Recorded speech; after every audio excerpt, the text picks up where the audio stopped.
Magandang umaga, magandang gabi pala. 11:30 sa ngayon ang oras. Pasensya na kayo at hindi ako naka-live kanina ay sapagkat naman po ay marami akong inuna ko man ang hanap buhay. So nevertheless, ito po yung ating pag-usapan sa ngayon. Yung sinabi ko na interview kay Miss Laila de Lima kasi wala na yung apelido na Bohol kasi yung mister niya Bohol ang apelido. So hindi niya dinadala. So Laila de Lima ay nagpa-interview sa 1PH at kanyang kahit anong tago niya yung kanyang ah, paghimutok. Sabihin natin galit laban sa 13 Supreme Court justices na nagdesisyon unanimous na sinabi na parang ipinahiya, parang sinampal ng tudo-tudo ang Kongreso, ang lahat ng congressmen sa ginawa nila. At nilecturean pa sila. Una, ganito po kasi ang nangyari dyan. Okay? Ang nangyari po dyan ay, una, sinabi ng Supreme Court Justices na yung ginawa nila na pag-impeach ay kababuyan at hindi ginalang ang batas sa pag-impeach. Ngayon, ang sabi naman ni Dilema sa kanyang theory, itong ginawa doon ng Supreme Court ay nag-imbento ng bagong batas at gustong ipatuka sa sa Kongreso at niyurak pang karapatan at karangalan ng yung Kongreso, ng House of Representatives. Kumbaga, nilagay sila sa isang parang mga batang grade 1 na pinagsasampal-sampal, hindi kayo marunong. Ngayon, ang sinabi ni Leila de Lima ay nag-insight pa siya, nag-udyok siya na i-impeach ang 13 na justices. Kung hindi, balik ta rin ang motion for reconsideration na isasampa ng House of Representatives. So kung July 25 nila natanggap, ang last day to file is plus 15, that is 40, dapat August 10 na sampa na nila. Ano ba na petsa ngayon? August 3. So August 3. So matagal-tagal ba, no? So August 3, July 25, tapos 31, 6 days plus 7 plus 9 days. So August 9 ang last day nila pagsampa. So sa tagal pang sila magsampa ng motion for reconsideration, masyadong marami na silang binitawan ng mga pananalitang galit sa Supreme Court. Kalae mo naman nagagalit sa 13-0. Kagaya 13-0. Sa 13 na 3 na sa 13 na mga justices, wala man lang ni isa sa kanila pumabor sa kanila. Alam mo, iba sanang usapin na nangyari kung halimbawa 6 o 2 man lang pumabor sa ginawa ng ng House of Representatives. Ang problema pa na nakakainsulto sa lahat doon, yung kabago-bagong inappoint ni BBM na bagong justice na si Justice Raul Villanueva ay hindi man lang bumoto pabor sa kanila, kundi bagkus na umayon siya sa pagtatawag na unconstitutional at null and void yung impeachment complaint na hinanda ng House of Representatives. O ito ngayon, ang akusasyon nila, primary accusation nila, sabi ni Leila de Lima at mga iba pa, kasama ng mga si Antonio Carpio, kasama na si Adolfo Ascuna, kasama ng ibang mga kakampi nila, sila na nagkakamutan sa likod nila. Ang problema nila, ang sabi na tama sila. Oh. Tapos, kung ako naman tanungin mo, himay-himayin natin at isa-isa ipapaliwanag ko sa inyo isa-isa at kayo magdesisyon kung mali ba ang Supreme Court, kung kababuyan ba, ang tanong ni Gregorio Babaran. May sinabi ba ang isi na kababuyan, Greg? O pakisabi, Greg, kasi ikaw parang tono mo, parang kumbinsido po kayo na mayroon sinabing kababuyan. Si Francisco Rosario Jr., good evening po, watching here in San Fernando, Pampanga. Ay, Kabalen, Maya Pabenge, at Tesorera, Magdaraog, attack dog si D5. Kaya, alam mo kung ako tanungin nyo, Jerry Velasco, si Dilema ay attack dog na ito ni Tambaluslos. Kasi si Tambaluslos, pati lahat ng oposisyon, nililigawan, binibigyan ng pera. Kaya nabibigyan naman ito ng maraming pera si Dilema, pasikreto lang. Kaya ganun ako mananalita. So anyway, hindi naman natin masisisihin kahit hindi mo bigyan ng pera yan. Sasalita talaga lamang kay Duterte yan. Pero akalain mo, kahit ako naman. Biro mo, andun ako, kakampi ko si Dilema sa mga akusasyon laban sa kanya ng mga imbento. Kinakampihan ko si Leila Dilema dyan. Pero ito naman sa issue, kung tama ang Supreme Court o hindi, pasensya ka na Leila Dilema, naniniwala po ako ng todo. Hindi lang naniniwala, tama po sa batas ang ginawa ng Supreme Court. Wala pong inimbento na bago ang Supreme Court, hindi po gumawa ng batas sa Supreme Court, kundi tanging gumawa lamang ito ng kanyang trabaho na mag-interpret, alamin kung ano ang ibig sabihin ng batas. Ganoon lamang po.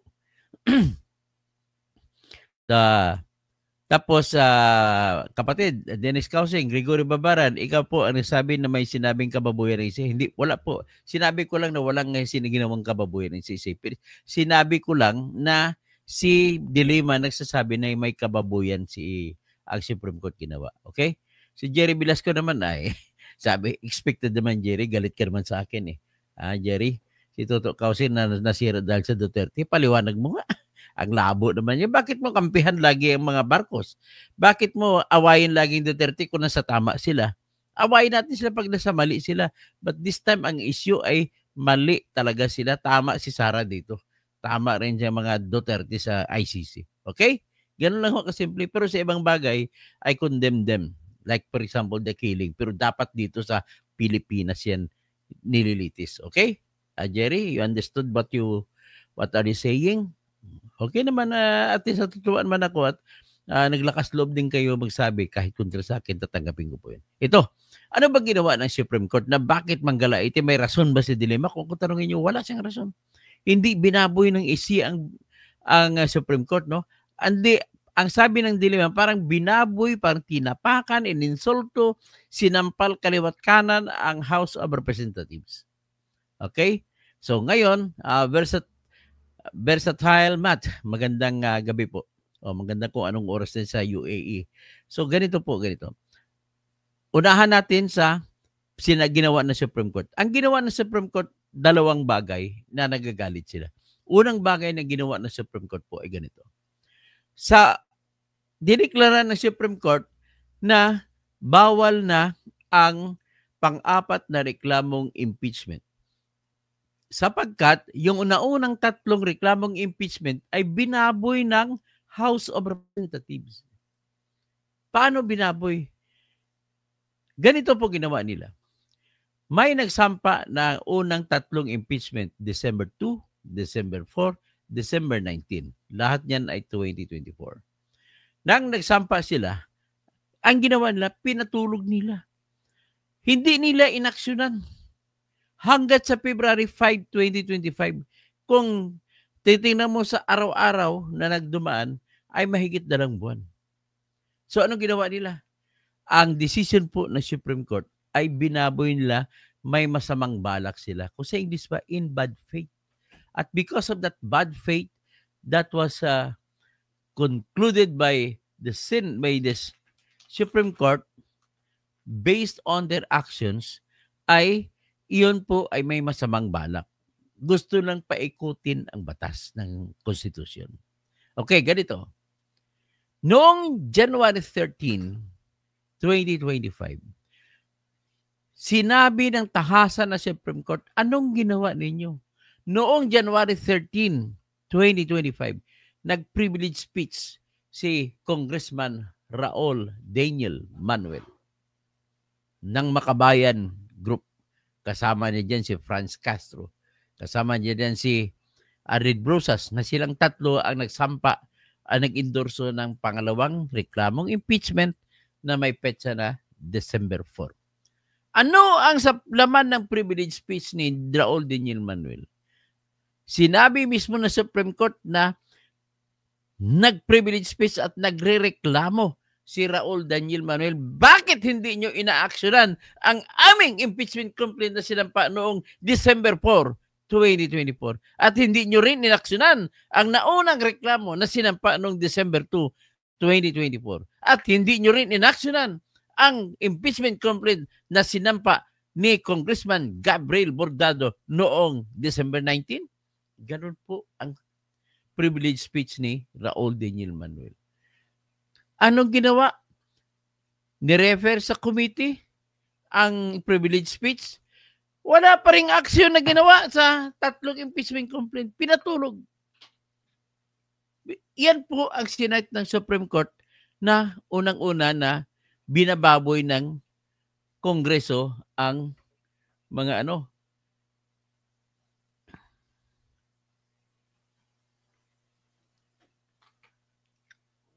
So, anyway, ang may sinabi dito, makikita daw malaking tiyan ko. Natural lang yan, malaking tiyan. Anyway, nawala tuloy ko.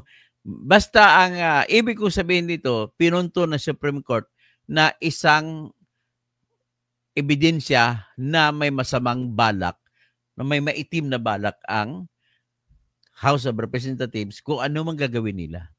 Bakit umabot sa January 13, nag-privilege speech na si Raul Daniel Manuel, hindi pa nila ginalaw, hindi nila binigyan ng aksyon? Alam mo, pag binasa mo ang Section 2, itong pinuntos ng Supreme Court, pag binasa mo ang Section 2, dito nagbinaboy ng House of Representatives ang impeachment. Sa Section 2, Section 3, Section 3, Article 11, Paragraph 2, na nagsasabi na sa pagsampa ng beripikado na impeachment na complaint sa loob ng 10 session days ay dapat ilagay na sa agenda. Ngayon, pwedeng ilagay sa unang araw. Pwedeng ilagay sa pangalawang araw. Pwedeng ilagay sa pangatlong araw. Bakit hindi nila ginawa? Yan ang tanong ng Supreme Court. Wala namang hadlang, wala namang harang. At bakit hindi nila ginawa? So, sa ganang isip ng Supreme Court, yan po ang ebidensya na hindi nyo ginagawa ang trabaho nyo sa ilalim ng Constitution. Therefore, ladies and gentlemen, wala pong ginawang batas na bago ang Supreme Court dito. Pinuna lamang sila sa kanilang hindi pagsunod sa utos ng Constitution. At dahil sa hindi na pagsunod sa utos ng Constitution, gumawa na kayo, nagklaro, gumawa na ng procedure ang Supreme Court. Kakahiya kayo. Supreme Court gumawa ng procedure, itong sundin ninyo, itong sundin ninyo. Kasi hindi naman kayo nasumusunod. Ang gusto nyo, sasampanin pa kayo. Kasi ang utos ng Section 3, Article 11, Paragraph 2 ng ating Constitution, sa araw na matanggap ninyo ang reklamong impeachment, as long as it is verified, magbilang ka na ng 10 araw. Sa loob ng 10 araw na may session, ay ilagay na kaagad sa agenda. Ang hindi nila ginawa eh. Nag-privilege speech pa si Raul Daniel Manuel, Congressman ng Makabayan Party List. Ay Kabataan Party List. Hindi nyo rin ginalaw. Anong ibig sabihin? So, ang nangyari sa inyo ngayon, ang ginawa nyo sa February 5 ay sabay-sabay ninyo na nilagay sa agenda ang December 2 na reklamo, impeachment, December 4, December 19, kasabay ng pang-apat. Bakit sinabay? Ang unang tanong, hindi ninyo na ibigyan ng paliwanag. Lahat po ng mga bagay na dapat gagawin kapag na-delay ka, dapat magpaliwanag. Bakit na-delay? Ibagay mo ang katwiran kung bakit na-delay. Walang pinag-iba yan sa tinatawag na batas ng ebidensya. Halimbawa, ikaw ay ni-rape. Totoong ni-rape ka, babae ka.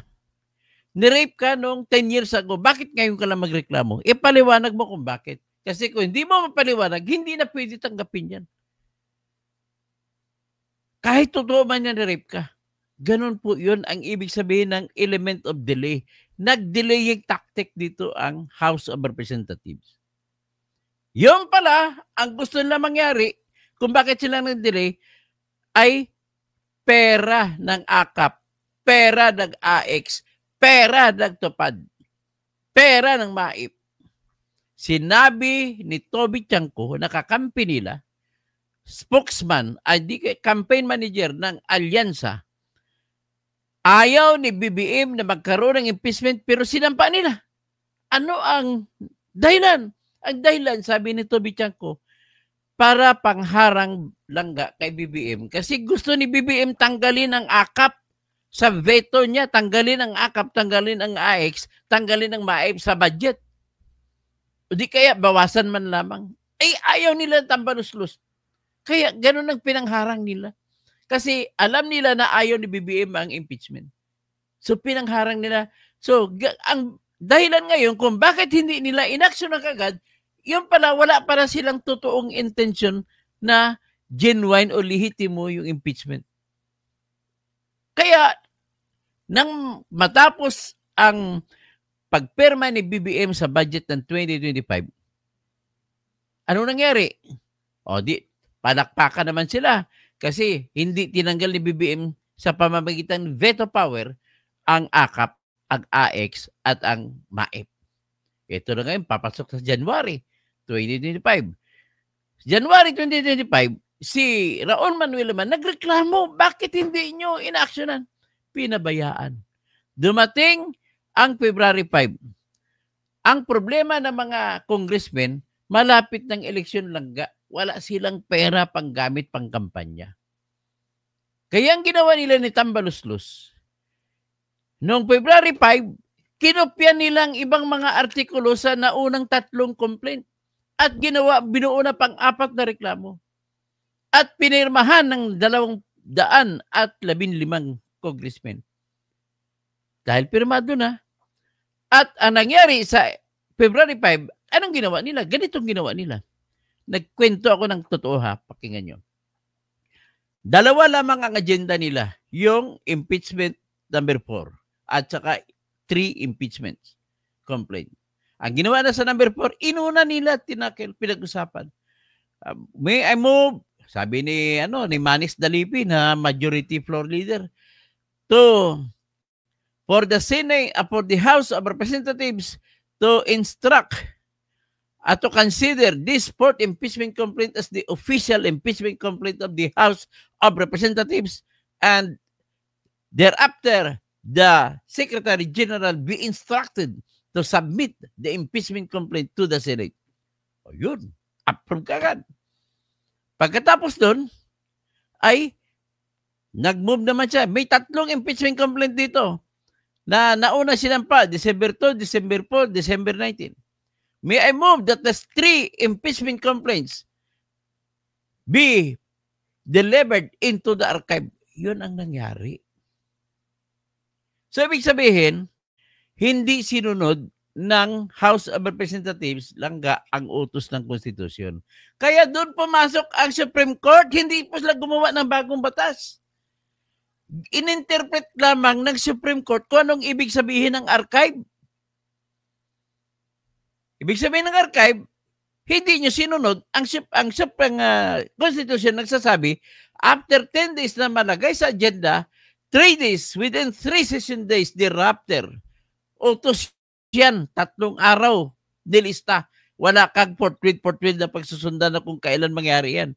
Pero ito, 3 araw lang bilang mo, ay dapat i-refer mo sa proper committee. Iyan ang utos na eksakto ng ating konstitusyon sa Article 11, Section 3, Paragraph 2.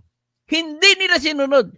Ibig mo ba sabihin, gumawa ng bagong batas ang Supreme Court sa pag-interpret o pagbibigay kung ano ang kahulugan ng action na hindi sinunod ang utos ng konstitusyon na i-refer nyo sa proper committee dahil ang ginawa ninyo ay nilagay nyo sa archive.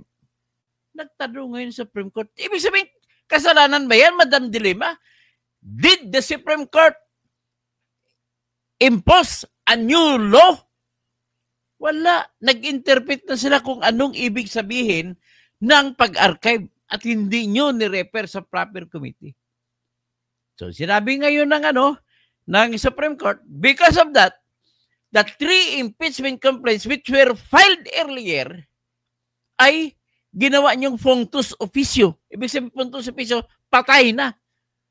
At kung patay na, hindi na, wala nang silbi. At kung walang silbi, kinonsidera ngayon ng Supreme Court na dismissed. Okay?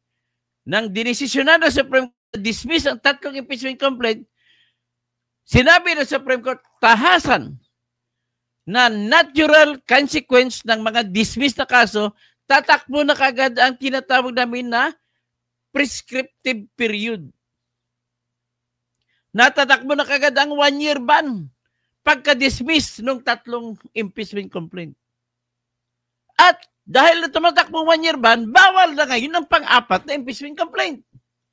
Ganun po yun. Dapat naintindihan nyo. Ibig sabihin, sa punto na yan, Madam Leila de Lima, walang inimbento ang Supreme Court. Supreme Court was perfectly right and correct. Okay? Ang problema, tama ka Grinat, napapagamit kasi mga dilawan kitang Bilaslos eh. Kasi si Tambaluslos gusto niya maging presidente. Yun lang naman talaga katotohanan dyan. So, di ba, Leila de Lima, examine this. There was no act of the Supreme Court in creating a law, a new law. Ngayon, sabi nila, dapat sana perspective, ibig sabihin perspective, hindi mo pwede i-apply ang batas. Kung may batas man na i-apply mo na pabalik o retroactive, kundi dapat papunta perspective. Tanong, meron ba ditong bagong batas? Walang bagong batas. In-explain ko na. Pinaliwanag lamang ng Supreme Court kung anong ibig sabihin ng archive. So, walang ginawang bagong batas sa Supreme Court. At kung walang bagong batas ginawa, ay hindi mo pwede sabihin na merong application ng tinatawag na Doctrine of Operative Fact. Na, pwede mo sabihin, panusutin na lang yung pang-4 na reklamo. Total, sa ngayon lang naman yan. Sa sunod, bawal na yan. Ganun ang gusto na gawin. Ladies and gentlemen, napaka-specific and clear ng sinabi ng ating konstitusyon. Sa loob ng 3 araw ay i-refer ninyo sa proper committee. Hindi nyo ginawa. Ang ginawa nyo, in-archive nyo. So, nagbigay lamang ng kahulugan ang Supreme Court kasi kapangyarihan niya magbigay ng kahulugan kung may awayan, kung ano ba talaga ibig sabihin ng bawat batas. So, in-interpret nila na yung inyong ginawa na hindi pagsunod sa referral to the proper committee, then we deem that as dismissal. Bakit? Kasi kung dilagay ninyo sa archive, wala nang silbi. Kung wala silbi, di-dismiss. At dito rin nilagay, in-interpret din ng Supreme Court. Hindi sila naglagay ng bagong batas. Sinabi sa Ernesto Francisco Doctrine na pag na-refer na sa proper committee, diyan na magsimula na pwede mo sabihin na hindi na pwede magsampa ng panibagong impeachment complaint. Yan ang una. Pero sabi ng Supreme Court, wala namang pagbabawal sa konstitusyon na isa lamang. Pwede namin dagdagan yan. Sabi ng Supreme Court. Base sa interpretasyon namin, ano dapat? Kung na-interpret namin na dismiss, papasok ngayon ang doktrina sa lahat ng kaso. Basta na-dismiss ang kaso, tatakbo na ngayon ang prescriptive period. Na sa loob ng 1 taon ay hindi sila pwede magsampa ng bagong reklamo. Sabi ni Conchita, naintindihan nila yan, kaya lang, desperado lang talaga sila. Si Pitoy Pars, wala na, niloko ng mataas na kuma ng mga sarili. Di, mali po ka, Pitoy. Ang pangalan ng Pitoy, dapat palitan mo kasi sa amin sa Ilonggo, ang Pitoy po ay pisot. Alam mo na, ibig sabihin, male sexual organ. So, ganon po ang reklamo nila. Nag-imbento raw ang Supreme Court ng bagong batas. Kayo ngayon mag-desisyon. Nag-imbento ba ng bagong batas Supreme Court? Sa akin, wala. Pero sa inyo, bahala kayo. Ang jurisprudence po, Ben Reclamador, ayan po ang tawag dyan. Lahat ng mga desisyon na nakaraan ay pwede mong gamitin. Ano ba ito? So, ang Francisco Doctrine na gusto nila ay yun lang i-apply. At dahil archive, dapat hindi mag-apply daw yung pagbilang ng pag 1 year ban.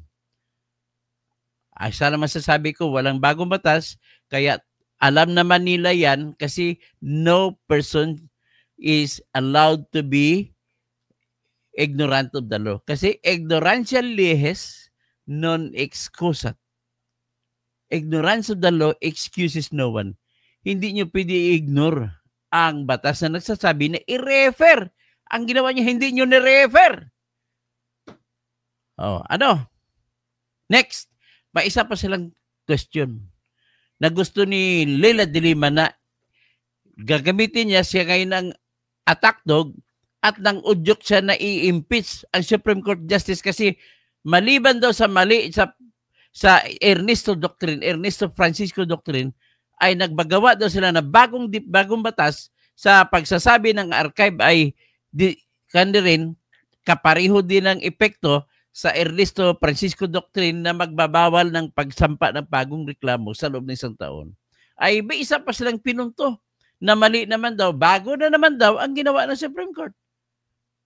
Oh, ito. Dito naman sa pangalawang punto. Sabi ng Supreme Court, umaksyon lang, by the way, hindi pwede sabihin ni De Lima, ni Antonio Carpio, at ni Adolfo Ascuna na hindi binigyan ng pagkakataon ang House of Representatives na magsampa ng comment. Forgive me, gentlemen. You are telling the truth. You are telling lies. You're misleading the Filipinos. Niluloko yung mga tao bilang Pilipino. Kasi ang katotohanan, nagsagot ang House of Representatives sa petition ni Sara Duterte at na petition ng mga abogado na taga Mindanao. Isa pa ka sa sinagot nila dyan, alam mo ano?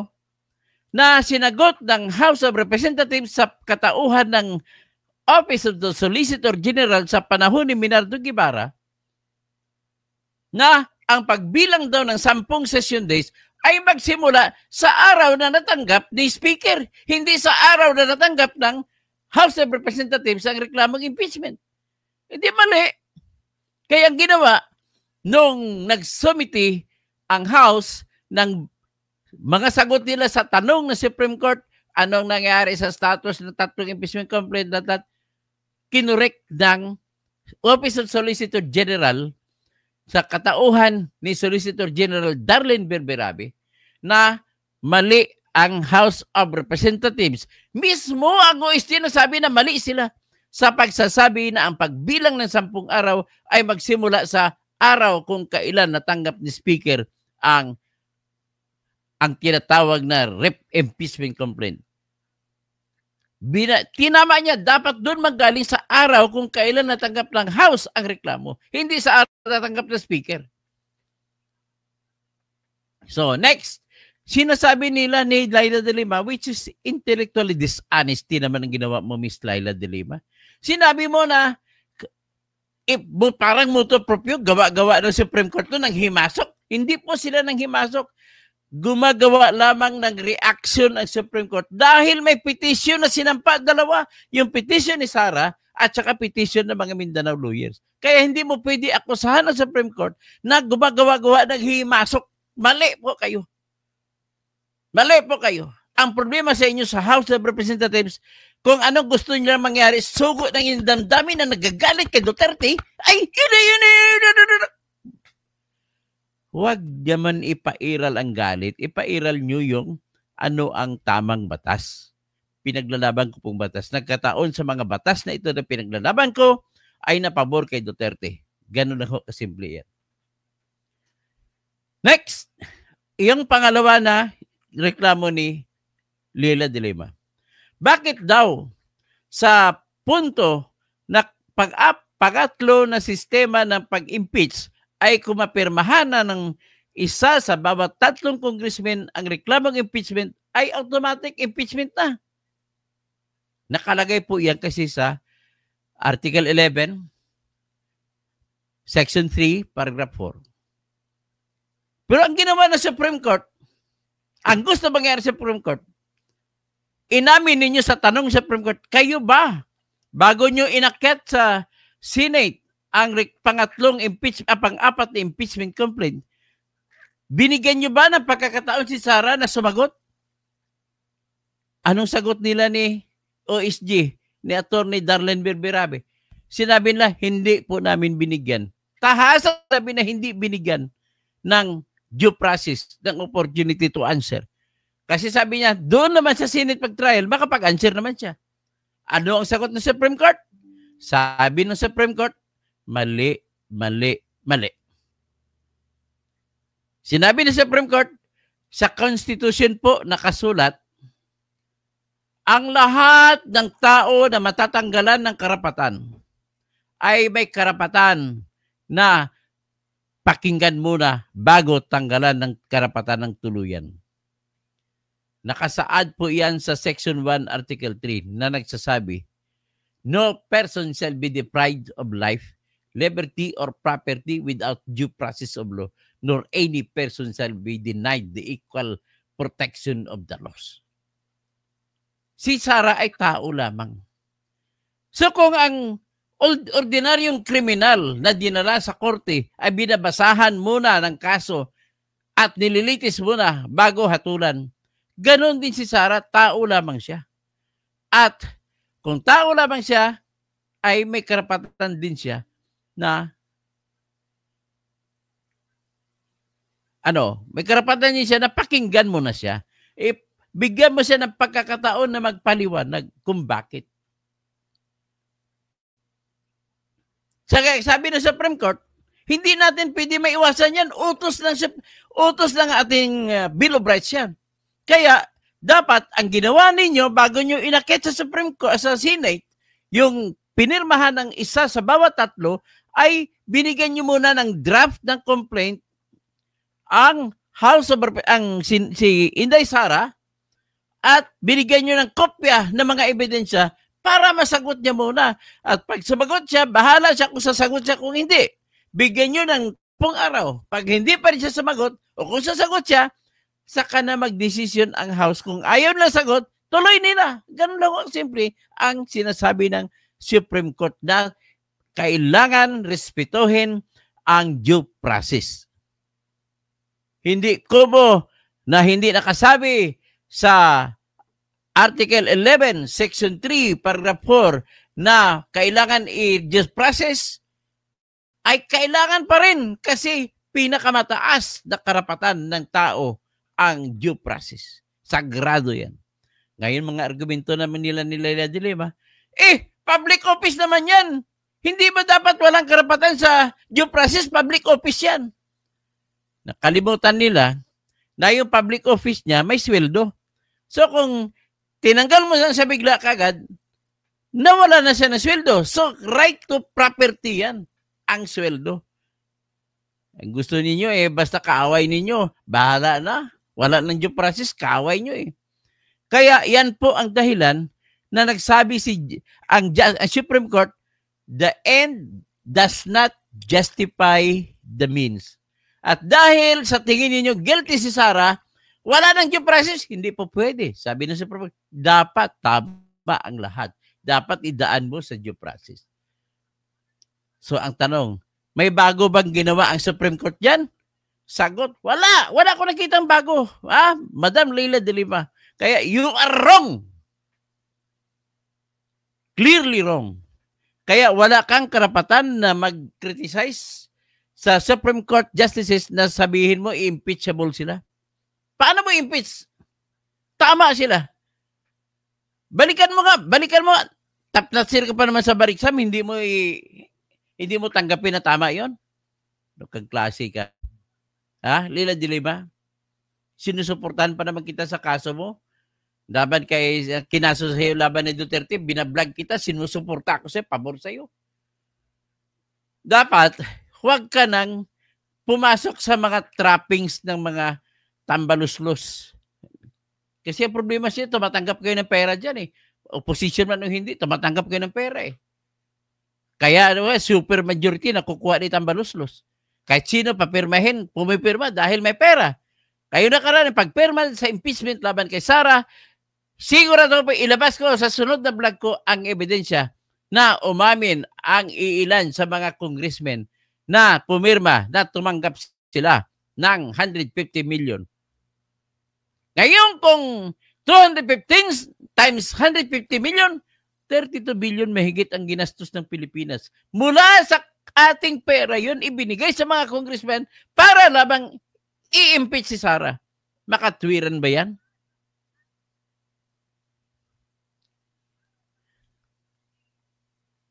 So, i-address ko yan, Bobby Admain, yung sinasabi mo na wala na talagang batas kung ma-impeach ang 13 justices. Silence martial law. Pag in-impeach niyo yung 13 justices, anong mukha natin? Constitutional crisis yan, Bobby. Gregorio Babaran. Malamang yung decision din nila ang gagawing ebidensya. Walang problema yan. I-address ko lang ang isa. Ayon sa argumento nila ni Leila de Lima at sa sino man mga taga-UP Law professors, ay, dapat pinakita nyo kayo mga UP Law professors. Pinakita nyo kayo ang sandigan ng tamang batas. Kayo nag-uudyok pa kayo sa inyong sinasabi. Mali naman eh. Alam nyo na mali kayo eh. Galit lang kayo kay Sara kaya inyo ang katotohanan ng mali, hindi nyo kayang ipaglaban ang tama. Ganito yon. Sinabi nila na mahirapan na daw mag-impeach kasi daw ay hindi na kailangan i-refer. Ano na lang, archive na lang ay pwede na. Mali po kayo pagsabi na mahirapan. Ha? Bakit po? Kasi yun, Gregory Babaran, wala na kayong ibang naisip na argumento. Kapag mag-argumento, DDS. Eh bakit? Pasensya ka na, Greg. Ano yan? Ganito naman sabi ko, hindi po mahirap ang mag-impeach. Tingnan natin ang kasaysayan ng impeachment natin. Matanong ko kayo, meron bang na-impeach sa kasaysayan natin mula pong 1987 na kahit sinong opisyal pa, presidente man, vice president, Supreme Court justices, Supreme Court Chief Justice, commissioners ng Constitutional Commission at Ombudsman, meron bang na-impeach sa kanila na gamit ang proseso na sa ilalim ng Article 11 Section 3, Paragraph 2? Wala pa po. Ano yun? Kapag matanggap ang reklamong impeachment ng mamamayan o isang congressman, ay sa loob ng 10 session days, ay i-refer kagad dito sa kalendaryo pag-usapan. At pagkatapos matanggap, 3 araw, i-refer kagad sa proper committee. Sa ganung proseso po, wala pa pong nangyari na na-impeach. Si ERAP sana nung una.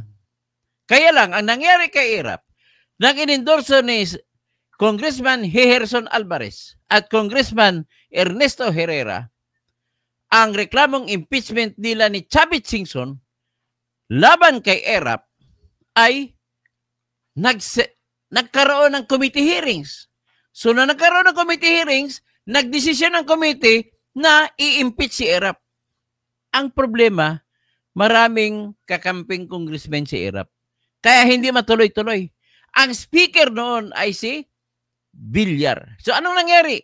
Ang ginawa ni Villar para matuloy-tuloy ang impeachment laban kay ERAP ay pinapirmahan sa isa sa bawat 3, 1/3. Kaya ang ginamit, pang-4 pa rin yung mode na, ang pangatlong mode, yung mode na nakalagay sa Section 3, Article 4, Paragraph 4. Na kung saan napirmahan ng isa sa bawat 3 or 1/3 na congressman. 186 na congressman ang pumirma nun. Kaya umakyat, nagkaroon ng impeachment trial kay ERAP. Yan ang kauna-unahang impeachment trial. Na-impeach sapagkat inendorso ng 1/3 na congressman, minimum of 1/3. So in other words, walang impeachment na nangyari mula sa committee level. Ang kasunod na impeachment na sinampa, ang sinampa doon kay Hilario Davide, hindi umakyat hanggang committee level lang. Kasi sa committee, hindi pinirmahan ng 1/3 congressman. Ang kasunod, yung impeachment laban kay Merceditas Gutierrez. Ano nangyari? Hanggang committee level, aprobado, hindi natuloy. Pero ang dahilan ng hindi pagtuloy ay nag-resign si Ombudsman Merceditas Gutierrez. Wala sa akin. Andun sa baba. So ngayon, ang pagsunod na impeachment, yun kay Renato Corona. Ang nangyari naman kay Renato Corona, pinirmahan ka agad ng 1/3, kaya natuloy. So pangalawang impeachment yun.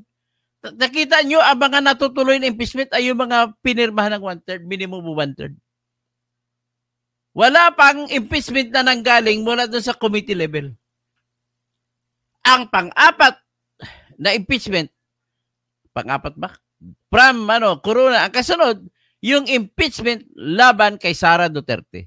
At pinirmahan ng 1/3, 215. Ang mga nanggaling sa committee level, binasura, inarchive. So, ladies and gentlemen, ang puntos ko rito, history natin, karanasan natin nagsasabi na ang impeachment ay natutuloy lamang kung may partisipasyon ng 1/3 congressman. So, ngayon, paano nyo nga sabihin na pinahirapan ng Supreme Court ang pagsampa ng impeachment? Na sa karanasan natin sa buhay, ang umakyat na mga impeachment ay yung pinirmahan ng isa sa bawat 3 congressmen. Hindi mo na kailangan niya umpisa nyo lang sa ganong proseso. At kasunod, bibigyan nyo lang ng pagkakataon ng in-impeach o sumagot ka. Ano masasabi mo rito? 1/3 ang pumirma. Kasi pag sumagot ka, magpaliwanag ka, maaaring magbago ang desisyon ng 1/3. Ganun lang dapat ginawa. Yun naman ang ginawa ng Supreme Court eh. Walang bago. So walang dinagdag. Kaya to hell with you, Ma'am Dilema. Bakit ka nagsasabi na may bago?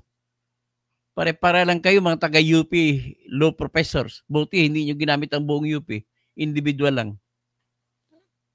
Mali-mali pong sinideliver yung leksyon sa mga Pilipino. Niluloko nyo lang ang Pilipino. O, klaro na tayo? So, ibig sabihin po, ang conclusion ko rito sa aking ang tingin ko po, wala pa akong ebidensya, pero ang aking ebidensya, na mismo nagsalita si Tambalos sa dapat magsampa ng motion for reconsideration. Mabigat ang binitawang salita. Na hawak niya kasi sa ngayon, ang mahigit 1/3 na congressman ay nalalagay tayo sa balag ng alanganin. Ladies and gentlemen, it is not far-fetched. It is not a shot to the moon that one day we will wake up that all our 13 justices will be impeached. Pag may impeach, wala na pong justices na pwede magtrabaho kasi impeach na sila. Suspended ang trabaho nila.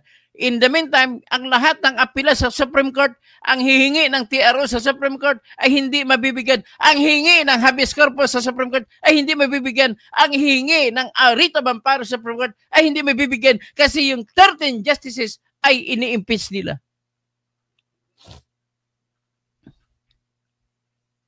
Alam mo, maraming sabi dito, bakit ko raw kampihan ang Supreme Court? Kasi minsan sa buhay ko, dinisbar ako ng Supreme Court Justices. Itong mga to, sila ni Marbiclunin, bumuto yan para i-impeach ako, para disbar ako. Pero, ibang issue yun. Ibang issue ngayon. Ibig sabihin, I can move myself as long as I want to recognize na tama ang ginawa, ipaglalaban ko yan hanggat kamatayan. I beg your pardon, siguro narinig nyo na tama, ang insisting ko na tama ang ginawa ng Supreme Court. Kaya sa akin lang, ipagdasal nyo po na hindi sana mangyari. Kasi ang pananakot ni Leila de Lima sa hindi daw pagbigyan ng Supreme Court ang kanilang motion for reconsideration, magkakasubukan daw. Ang problema ko dyan, kayang-kaya nilang suguin ang 1/3 na congressman kasi hawak nila So, yun lang, nakikiusap sa kanya, magdasal tayo na hindi mangyari si ganun. Kasi oras na mangyari, Diyos ko, pag nakulong kayo, yung mga nakakulong dyan na walang dahilan, hindi na kayo makahingi ng habeas corpus. Halimbawa, ang nagpakulong sa inyo, PNP. Ang nagpakulong sa inyo, Office of the President. Ang tanging korte na pwede umaksyon ay Supreme Court. Hindi pwede umaksyon ng Court of Appeals kasi mas bababa sila. Kapag usapin na ang involved ay mga co-equal bodies, ang tanging Supreme Court ang pwede makialam at sa pagtuwing may kaso na sakop o kasama ang mga co-equal bodies, ang tawag sa Supreme Court ay primus inter pares. Okay? So, dyan na siguro. Magandang gabi. Magsasoutout na lang ako, no? Salamat naman, Edwin Bungi. Good evening, Katoto. Salamat. Tapos, Bernardo Minjula. Good evening, Kabunyog. Attorney, Engineer Toto. Gregory Babaran, may sinabi po ang isi na kababuyan. May sinabi sila na kababuyan po ng ano, I beg to be corrected. Na kababuyan ng Kongreso na ginawa. Si Francisco Rosario Jr. Good evening po, Atty. Toto. Watching here in San Fernando, Pampanga. Maya Babengit, nabati na kita kanina. Tesorero Magdaraog. Attack dog si D5. Kaya pinakawalan sa preso. Jerry Velasco, si Toto, nasira dahil sa Duterte. Sige, opinion mo lang naman yan, Jerry. And I beg to disagree with that. Gregorio Babaran. Ikaw po, attorney, sabi na may sinabing ako pala sasabi. Siguro na, hindi mo naintindihan, hindi ko rin naintindihan. Sige, pasensya na. Dennis Kausing, kapatid ko po. Si Versatile Matt, more power, watching from UAE. Edwin Resare, anong tama sa Duterte? Paliwanag mo nga. Marami pong tama sa batas. Gagaya nito sa impeachment, tama ang Duterte dito. Ganun lang mo po, Edwin. Okay? Sana naintindihan mo. Gregorio Babaran, mas naniwala po ako sa framers ng Constitution. Pasensya po. Okay, walang problema. Kung doon ka niniwala sa panluluko na sinasabi nila, wala akong magagawa. I will defend to death my right to say what is correct. And my right to defend the Supreme Court kasi tama ang ginawa nila. Andrea Guico, watching from Singapore. Edwin Rizari, hindi po ako reklamo paglilitis ang bawal. Hindi po reklamo paglilitis ang bawal. Ano, hindi ko po maintindihan, Edwin, pasensya ka na. Mercy Narvaza Susoke, hindi na ba natapos yung Dr. Toto reklamo ni Dilema? Sige nga, Dr. Toto, baka maliwanag na utak ni Dilema sa paliwanag mo. Pag hindi, bubo na talaga sa Dilema, sayang pagka-abogada niya. Tap na sir sa bariksam yan. Ang problema po kasi kahit abogado, karamihan sa abogado, kapag may involved na po ng kanilang emosyon, nawawala na po sa wisyo. Yan ang problema ko. Kahit sino naman, kahit hindi abogado, ganoon din eh. So, Edwin Rizari, wala na po kayo sa katinawaan. Wala na po ako sa katinawaan. Pasensya ka, Edwin Rizari. Mas matino pong utak ko sa kay Dilema. Pasensya ka na po. Edwin Rizari, sorry po, sabi niya. Fernando Rafael Fernandez Cuervo, listening from Logroño, La Rioja, España. Good evening, kababayan. Buenas noches, Fernando, Senyor Rafael Fernandez Cuervo. Tapos Greg Babaran, framers versus interpreters, sinong tama? Supreme Court po ang tama. Okay? Ang framers hanggang framers na sila. Not all the framers say are correct. Ha? Okay lang? Jerry Velasco, para ka na rin si Chis Cudero, Harry Roque of Justice Leonen, na nasira raw, malapit na rin. Ang opinion mo po, Sir Jerry, ay mali po. Pero pagbigyan ko kasi that's your opinion. Pero let me assure you, hindi po totoo yung mga sinasabi niyo po. Okay? Roy Bagamasbad, Dok, balasubas talaga ang Kamara. In-action sila sa 3 impeachment complaint. Kung mag-file pala tayo ng impeachment laban kay Marcos, pwede pala hindi nila aksyonan? Oo, tama. Kasi pinsan ni Romualdez. Ganoon nga mangyari. Roy Bagamasbad, kung legal po pala ang hindi pag-action sa impeachment complaint, bakit gumawa pa ng batas ng impeachment? O tama ka, you're correct in your logic, Roy Bagamasbad. Gregorio Babaran, Roy Bagamasbad, ibig mo ba sabihin, balasubas din si Chis? Bahala kayo kung anong nyo. Pero kung ako tanungin nyo, tama po si Chis Escudero. Pasensya na po. Yung forthwith po, sa Tagalog na lang ninyo na interpretasyon na agad-agad.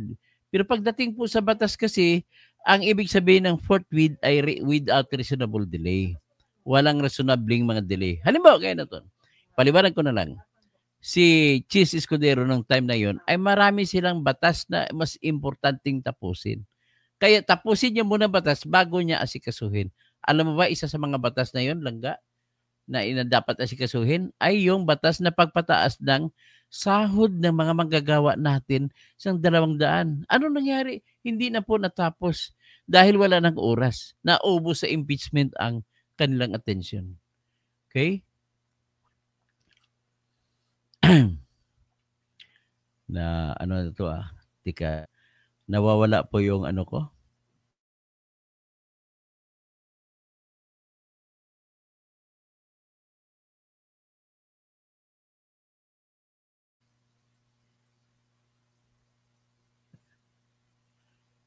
So ito, mataas siguro mahina ang internet signal. So anyway, that's all that matters, sabi ng kanta.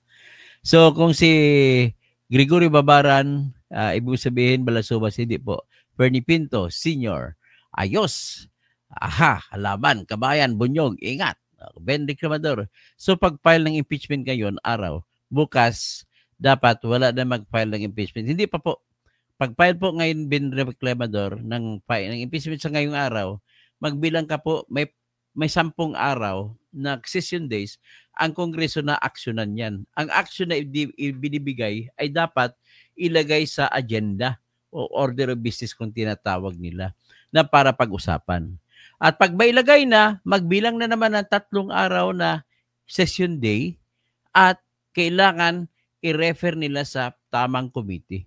Kung ano man ang tamang committee, judgment call na yun ng House of Representatives. So in other words, ang pinag-usapan po natin dito, mga bagay na sukat na, standard na hindi na pwedeng walang karapatan ang House of Representatives na buwag,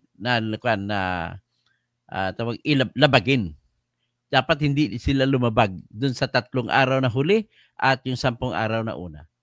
Okay, Heriberto Filemon Indiape, at bagkus dahil lumabag sila, ayun, yun ang yun. Walang pagbagong batas sa binigay ang Supreme Court. Heriberto Filemon Indiape, magantihan na lang kayo ng impeachment din sa ISI. O yun ang gagawin nila. Encarnacion, Dr. Toto, good evening po. Total, karapatan naman nila mag-impeach. Tingnan natin, walang problema yan. We will look at that.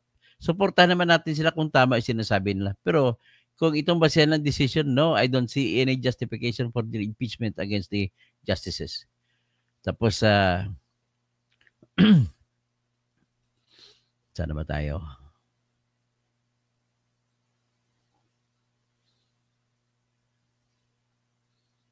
Dali lang ha.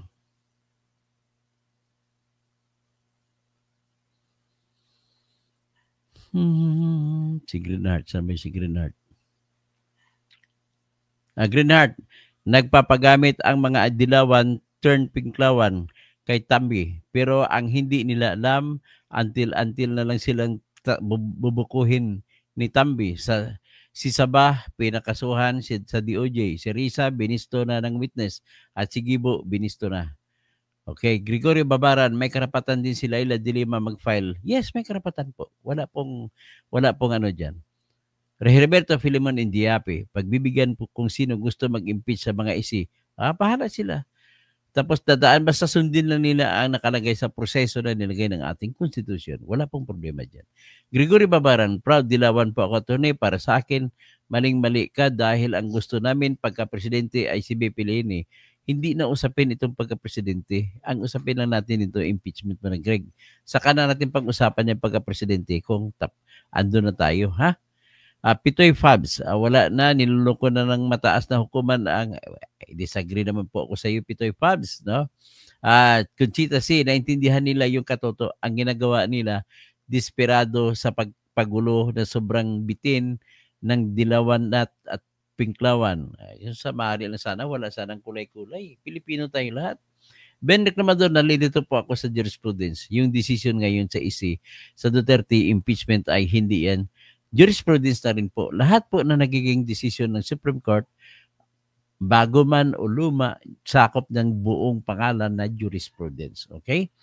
So, sa Supreme Court, sa impeachment, ang naunang tinitingnan nila na jurisprudence ay yung Ernesto Francisco case na sinasabi diyan na kung nai-refer na sa proper committee or Committee on Justice, saka na magbibilang ngayon ng pagbabawal ng 1 taon na magsampa ng panibagong reklamo. Ang jurisprudence naman ngayon sa bago ay nagbigay ng kahulugan ang Supreme Court kung ano ang ibig sabihin kung hindi ni-refer ng Kongreso ang reklamo. Yan. Siguro naman maintindihan na ninyo. Tapos komentaryo, good evening Attorney Toto, Conchita, sobrang hiyang-hiya nila ano ba ebidensya? May napatunayan ba? Sa katangahan sobrang tiwala na lahat mamaniobra nila na babaliktad na katoto. O Virgie Piquero, Sir Toto, kausing pareho kayo ideya ni Libayan sa tama. Sa batas lang po kami na Attorney Libayan. Heriberto Filemon Indiapis, snap election. Wala naman problema kung mag-snap election kung papayag si Bongbong Marcos. Conchita, paghiganti ang ginagawa ni Dilema. Gorio 1996, revolusyon na yan. Constitutional crisis because of one person, the most corrupt man in the Philippines using taxpayers' money. Ayun si Tambion. Gregorio Babaran, kawawa naman ang taong bayan tinanggalan ng karapatan sa accountability samantala ng akusado, full protection of the law. Gano'n naman talaga ang proseso sa batas natin, Gregorio Babaran. Kahit pumatay pa ng tao yan, idaan mo pa rin sa korte. Okay? At kung walang jurisdiction ng korte, kahit pa pumatay na 10 tao yan, papalayain ng korte yan. Okay? Ben Reclamador, sa normal case yan natuto dyan sa RTC, saan dapat magpaliwanag ang accused? Ganito po yan. Ang proseso po sa RTC, ganito. Pag naisampa ang kaso sa RTC, mismo ang judge magsasabi, walang jurisdiction nito, basura. Ganun po yun. Ang tawag ng judge dyan ay, there is no sufficiency in form and substance, therefore this case must be dismissed. Pwede sabihin ng court, with prejudice or without prejudice. Kung with prejudice, hindi na pwedeng isampa uli. Pero pag sinabi ng court na without prejudice, pwede pang isampa ulit. Tapos si Bobby Admaen, Sir Toto, kung makatotoo man o ni-impeach nila yung 13 justices, ano naman ang ebidensya? Wala pa ako nakitang ebidensya at mababagsak lang yung kaso nila. Ang tawag niya sa English, it will be doomed from the start. Jufre, good evening Katoto. Tama, sumagot lang sa petition kaya may sagot at di nila nagustuhan. Dati sabi nila na di pwede dismiss sa Senado at dapat isi lang daw. Ngayon ang labas, desisyon ng isi na yun.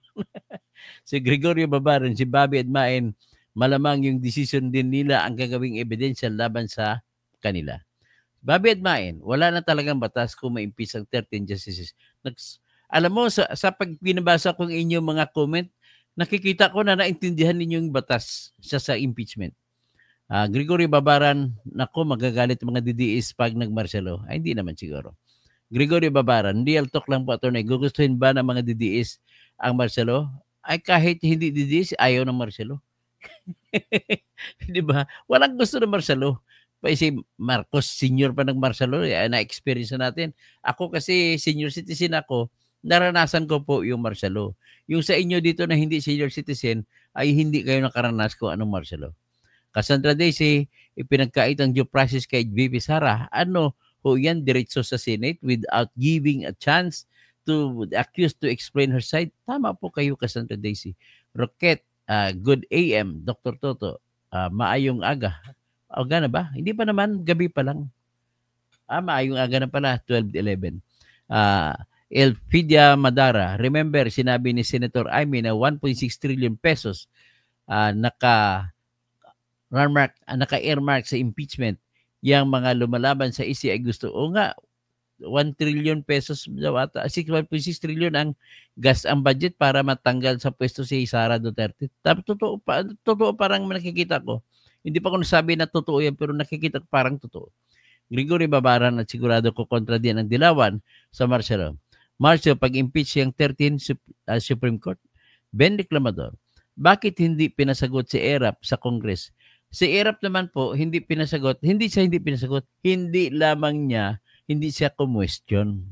Ang ginawa, may karapatan si ERAP kumwestiyon. Ang problema na sa kanya, nasa kanya naman yan kung gusto niya i-question. Ang kay Sara kasi kinwestiyon, nagsampa sila ng petisyon. Yan ang pagkaiba. Si Sara nagsampa ng petisyon at kinwestiyon yung walang due process. Ganon din ang Mindanao lawyers, kinwestiyon ang kawalan ng due process na dapat pinagbigyan man lamang ng pagkakataon magpaliwanag. Tapos, Benedict naman doon, bakit sasagot ko na pala yan. Marcio, pag-impeach sila yung 13 Supreme Judges, sino na lang may wala. Kaya nga sabi ko, pag mag-file kayo ng habeas corpus, writ of amparo, walang action. Kasi wala, naka-impeach ang lahat ng justices natin. Ang natitira lang 2. Hindi naman maka-action ang 2. Cassandra Daisy, pag-turn na ni Marcos Jr. na ma-impeach, hindi na pwedeng diretso Senate. At least meron na po silang leksyon kung anong gagawin nila. Susundin lang bagong desisyon ng Supreme Court.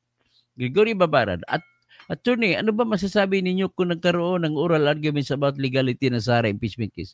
Wala rin. Kasi alam mo ba bakit kung kailangan pa ba ng oral arguments? Hindi po. Sa sitwasyon na ito, bakit? Nagtanong na po ang Supreme Court sa sa Kongreso at sa Senado kung ano yung mga nangyayari.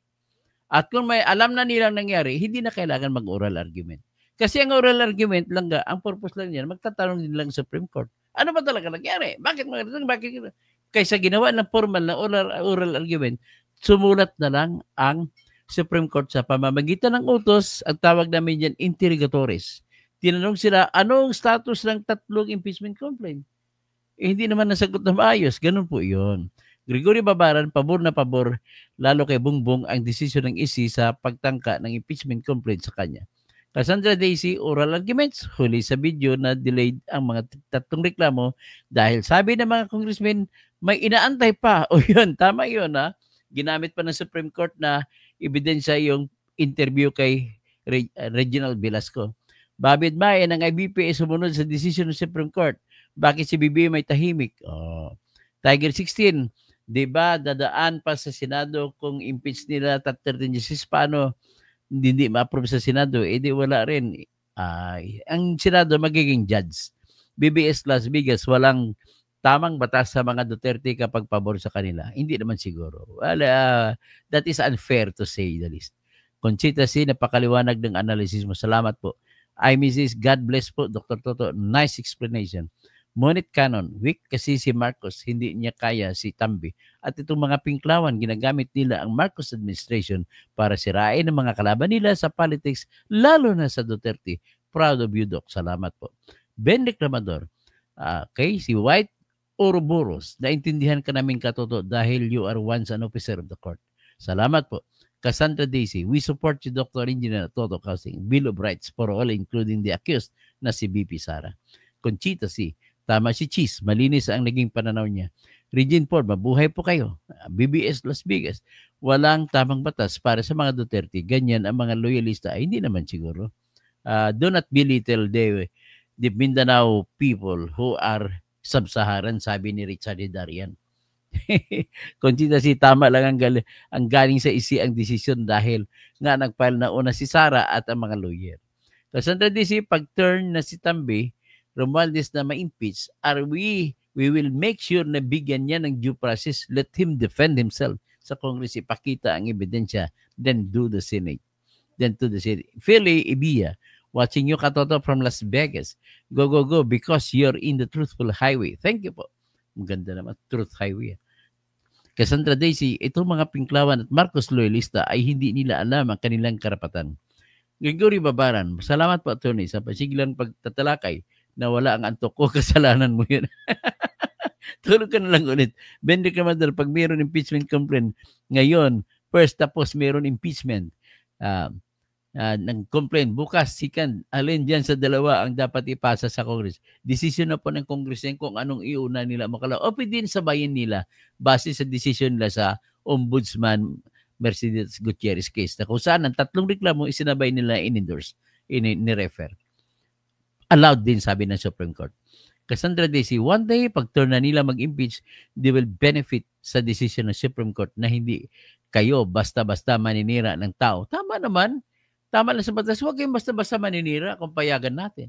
Adeline C., kahit na ayaw na ng decision ng Supreme Court, we need to follow the law or wild west na lang tayo. Bobby Admayan, kailangan talaga magsalita si PBBM na pigilan ang Congress na itigil na ang impeachment. Dapat pinatigilan ng klaro ni BBM yun. BBS Las Vegas, si Sara ay attorney marunong sa tamang batas at si Erap ay artista, yan ang kaibahan nila. Dalawa tama. Cardo sa bukid. Lawyer kasi si BP Sara kaya nag-question unlike kay Erap.